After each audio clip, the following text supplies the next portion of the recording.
Timon says, I want to experiment with jingles and different types of video ideas from other creators until I find my niche and get better. Is this a good approach, or should it be unique from the get-go? I mean, ideally, you want to be able to answer the question, why are my videos different, or what makes my series different than others? I mean, yes, you yourself and your personality makes it different than others, but there are certain cases, like with the Pokemon jingles, right? I was the first one to really create like a show with the jingle in the front out of it. And so anybody who created any jingle after that would always feel like, to an audience who already knows this, like a copycat. And again, I was fine with it, but I always know how audiences react with those kinds of things.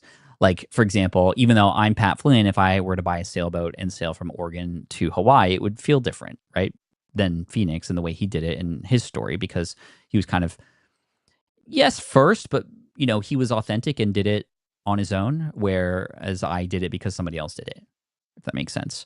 But I think experimenting with jingles or phrases is fine, and you can find what works for you, and you can maybe even start to get a sense from the comments and even just internally how you feel, where that line might be of inspiration and copying. But yeah, I think it's worth experimenting. Everything here is worth experimenting and trying. And again, the whole thing about this is there's no real risk when it comes to the creation process when you know that tomorrow you're going to create a new video.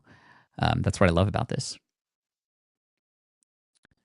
Anime Pixel Squad says, if anyone knows the best person to learn to edit from, please let me know. YouTube.